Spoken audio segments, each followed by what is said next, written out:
حالانکہ سارے اعمال ایمان کے بعد کارآمد ہوتے ہیں. یہ بھی ایک اہم نقطہ ہے. حضرت نوح علیہ السلام کے بیٹے کو اللہ تعالیٰ نے رد کر دیا.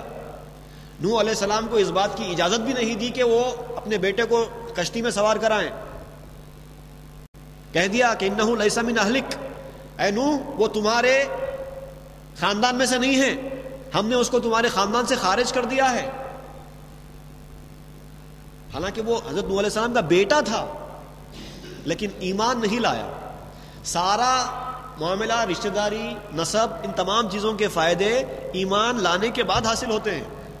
نسب بیکار چیز نہیں ہے، کام کی چیز ہے، اللہ تعالیٰ فضل کرتا ہے نسب سے، لیکن سب ایمان کے بعد.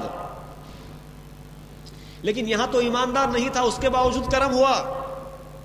صرف انسان کی حیثیت سے پیدا ہونے پر خوشی منانے کے لیے، اور ہم تو نبی سمجھ کر خوشی مناتے ہیں، ہم پر کتنا فضل نہیں ہوگا. اور دوسری بات، بعض لوگوں نے کہا ہے کہ یہ حضرت عباس کا خواب کا واقعہ ہے.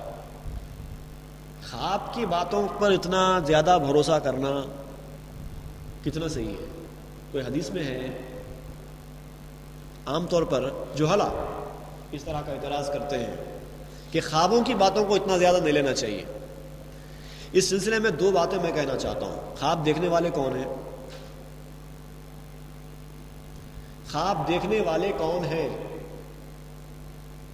صحابی رسول ہیں، پہلا سوال. دوسرا سوال یہ کہ خواب کے بارے میں حضور صلی اللہ علیہ وسلم نے ارشاد فرمایا کہ خواب نبوت کا 40واں حصہ ہے. خواب ایسی رد کرنے والی چیز نہیں ہے. خواب کی اہمیت ہوتی ہے. یہ ہے کہ خواب کو لے کر شریعت کے مسائل نہیں نکالے جا سکتے. شریعت کے مسائل نکالنے کے لیے خواب کا حوالہ نہیں لیا جا سکتا. لیکن یہاں پر شریعت کا کوئی مسئلہ تو نہیں نکلتا تھا، فضیلت والا مسئلہ تھا، اور وہ بھی حضرت عباس کا خواب. اور آپ نے خواب صرف دیکھا نہیں بلکہ لوگوں کو سنایا. اگر یہ اتنی ہی بے حقیقت چیز تھی تو آپ نے سنائی کیوں؟ اور نہ صرف یہ کہ سنایا آپ نے، بلکہ لکھنے والوں نے اس کو حدیث کی کتاب میں لکھا. اگر یہ بیکار چیز ہوتی تو محدث نے اس کو حدیث کی کتاب میں لکھا ہی کیوں؟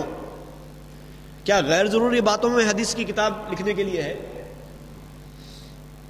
تو حضرت عباس کا خواب دیکھنا، اس کو لوگوں سے بیان کرنا، اور حدیث لکھنے والے محدث نے اس کو حدیث کی کتاب میں شامل کرنا، ان تمام باتوں سے یہ بات ثابت ہوتی ہے کہ یہ اہمیت کی بات ہے، تبھی تو اس کو شامل کیا گیا ہے.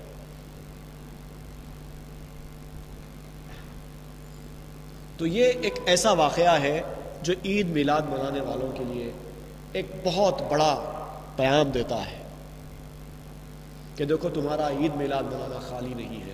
اور اس کے علاوہ اور بہت سارے اقوال ہیں. یہ جو ہم کو نظریہ پیش کیا جاتا ہے کہ صحابہ اکرام کے زمانے میں میلاد نہیں منایا گیا، اس سے پہلے کبھی نہیں، یہ سارے کی ساری جھوٹ باتیں ہیں. حدیث کی کتابیں بھری پڑی ہیں، کئی کتابیں ہیں جس میں کہا گیا ہے کہ صحابہ اکرام عید میلاد منایا کرتے تھے. یہ اور بات ہے کہ اس وقت نام الگ تھا. میں نے ابھی کہا کہ نام کی کوئی اہمیت نہیں.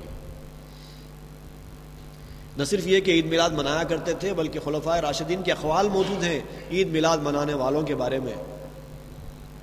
اور پھر حضور صلی اللہ علیہ وسلم کا ہر پیر کو روزہ رکھنا خود اس بات کا ثبوت ہے کہ حضور صلی اللہ علیہ وسلم کیا کر رہے تھے روزہ رکھ کر؟ عید میلاد ہی تو منا رہے تھے. اور جب حضور صلی اللہ علیہ وسلم کی پیدائش ہوئی، جب اس دنیا میں حضور تشریف لائے، تو اس وقت کے جو حالات احادیث کی کتاب میں بیان کیے گئے ہیں کہ کسریٰ کا محل ٹوٹ گیا، بت کدے میں بت ٹوٹ کر گر گئے، انوار الہی کی بارش ہونے لگی، جبریل علیہ السلام آ گئے ایک مرغ کی شکل میں استقبال رسول کے لیے. یہ تمام باتیں، یہ سب کیا ہیں؟ یہ سارا میلاد نبی کا اہتمام ہی تو ہے. حضور کے میلاد فرمانے سے پہلے، ولادت فرمانے سے پہلے اللہ تعالیٰ کا جبریل علیہ السلام کو نیچے بھیجنا اور آپ کا استقبال کرتے ہوئے یہ سارا جو معاملہ ہوا ہے، یہ میلاد کا اہتمام ہی تو ہے. اور کیا ہے؟ اگر میں اس موضوع پر تقریر کرنے لگوں تو بہت وقت نکل جائے گا، اس لیے میں یہ اتنا بات یہاں پر اتنی ختم کرنا چاہتا ہوں کہ عید میلاد ہمارے لیے ایک بہت بڑی نعمت ہے۔ یہ عید الاعیاد ہے، عید العالمین ہے۔ میں نے اس کو 2 نام دیے۔ عید الاعیاد نام تو بہت پرانا ہو گیا ہے، میں اس کو 2 نام دیتا ہوں۔ ان تمام تقریر کے بعد 2 نام اس عید کے ہوتے ہیں۔ ایک عید کا نام ہوتا ہے، ایک نام ہوتا ہے اس عید کا عید العالمین، تمام عالموں کی عید۔ رحمت کو پیش نظر رکھیں گے تو معلوم یہ ہوگا کہ چونکہ آپ رحمت للعالمین ہیں لہٰذا آپ کی آمد عید العالمین ہوئی۔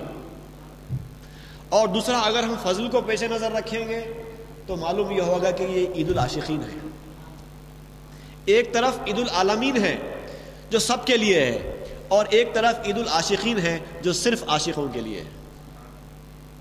اب بیچ میں کون بچ گئے؟ آپ جانتے ہیں کون بچ گئے، ان کو چھوڑ دیجیے۔ ہم عید منائیں گے، ہمیشہ منائیں گے، چاہے کچھ ہو جائے منائیں گے، اور یہ عید ہمارے لیے اللہ کا فضل ہے، فضل بھی ہے رحمت بھی ہے، ہمارے لیے تو دوہری عید ہے۔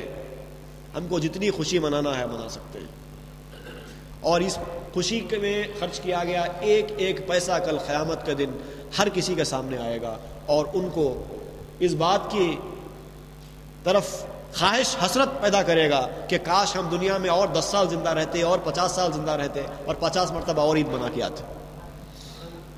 اللہ تعالی ہم سب کو توفیق دے کہ ہمارا شمار بھی عاشقان رسول میں ہو، اور ہر سال عید میلاد جب تک زندہ رہے تب تک ہر سال عید میلاد منانے کی ہم کو توفیق میسر آئے۔ ربنا ظلمنا انفسنا وان لم تغفر لنا وترحمنا لنكونن من الخاسرین۔ سبحان ربک رب العزة عما یصفون وسلام علی المرسلین والحمد للہ رب العالمین۔ الفاتحہ۔